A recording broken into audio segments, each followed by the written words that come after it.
All right, let's just jump right into this explainer. Today, we're unpacking the hidden physical and geopolitical supply chains that are actually powering the global AI revolution.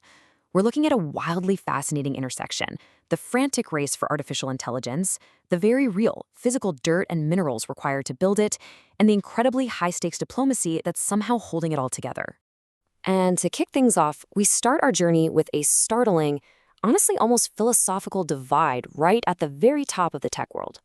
Imagine two of the most powerful tech titans arguing over the creation of a digital god.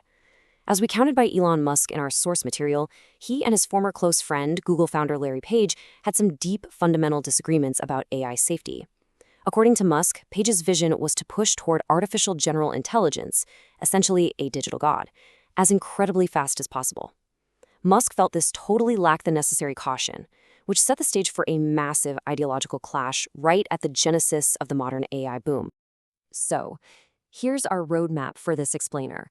First, the super intelligent AI threat. Second, Musk's push for regulation. Third, the corporate power play. Fourth, China's rare earth dominance. And finally, diplomacy as harm reduction.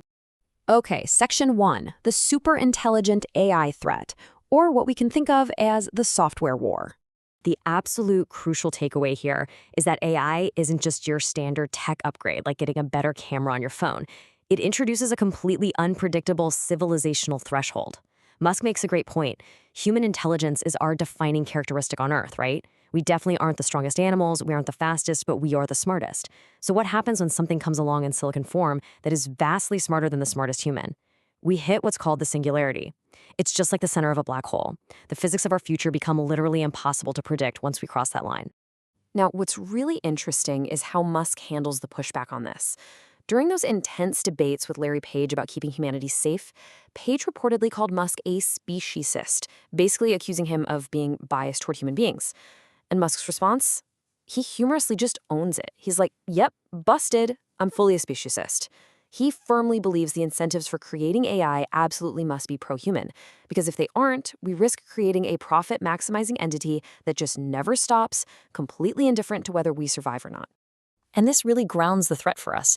The danger isn't necessarily a sci-fi Terminator robot kicking down your front door. It's much quieter than that. The real intelligence lives silently in data centers. Musk leans on that old saying, the pen is mightier than the sword. A superintelligent AI could master the art of writing, making it unimaginably persuasive. By constantly iterating to figure out exactly what messaging works best, and then deploying it across social media, an AI could subtly manipulate public opinion on a massive global scale, and we wouldn't even realize it was happening. Moving to Section 2, Musk's push for regulation, and how we go about avoiding civilizational destruction. If the threat is really that profound, what on earth do we do about it? Well, this presents a massive paradox. We simply cannot afford to wait for the traditional reactive style of government oversight when we're dealing with hyperintelligent AI. Think about agencies like the FDA or the FAA. As Musk notes, those agencies were generally empowered after terrible things happened, after planes fell out of the sky or bad food caused botulism outbreaks.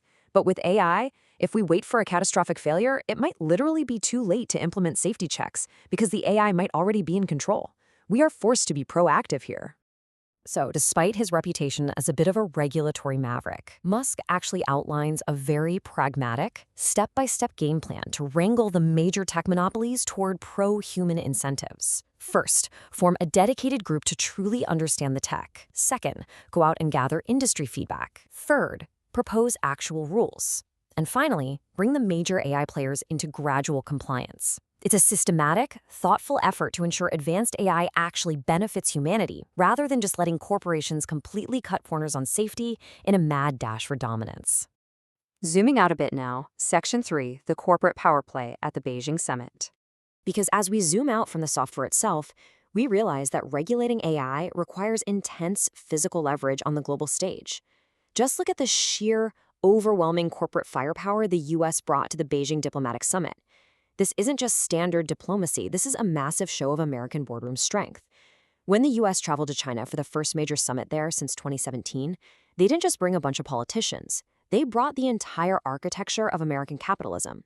You've got the absolute kings of the AI chip revolution, NVIDIA, Qualcomm, Micron. You have hardware titans like Apple's Tim Cook and, of course, Elon Musk. And then you have the heavyweight financial giants from Wall Street. This is geopolitics colliding head-on with boardroom capitalism. Which really begs the question, right? Why bring 17 of the most powerful CEOs on Earth to a diplomatic summit? What cards is the US trying to play in a geopolitical relationship that it's gotten incredibly strained over the last few years?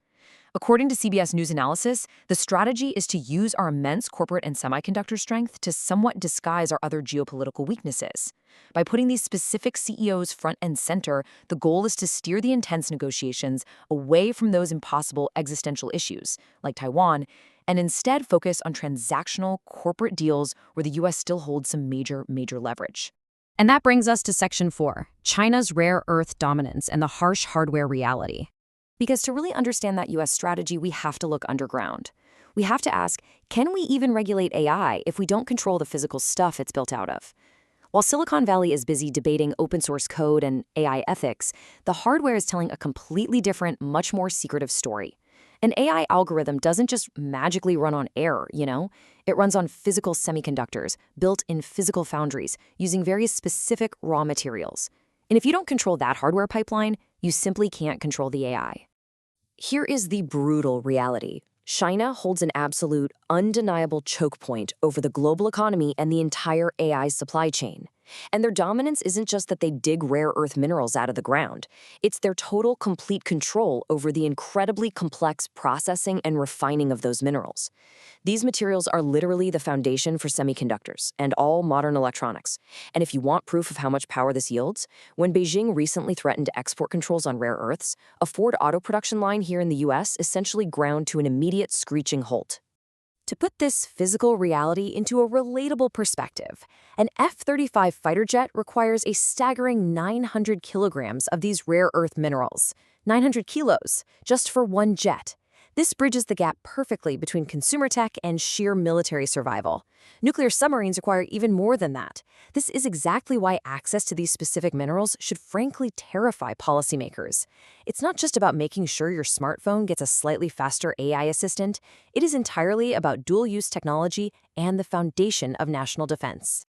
And this staggering physical reality is exactly why certain tariffs were quietly abandoned last year when those export controls were threatened. Analysts are super clear on this, believing that the US can just rebuild an entirely independent rare earth processing supply chain in a matter of months or a few short years. They literally call that living in fantasy land. The infrastructure and expertise gap is just way too massive to close that fast. This fundamental glaring vulnerability forces the US to approach these AI negotiations with a very heavy dose of pragmatism. Which leads us perfectly into Section 5, Diplomacy as Harm Reduction and the Stalemate Summit. So how do these massive digital and physical tensions actually get managed in the real world? Well, we definitely aren't looking for a grand, sweeping bargain on AI ethics here. The goal is simply harm reduction. I absolutely love this analogy from one of the analysts. Treating diplomacy right now is like being a marriage counselor, managing an estranged couple's custody arrangement over global supply chains. The summit isn't about rekindling the romance at all. It's just about making sure neither spouse gets so frustrated that they decide to literally burn the house down.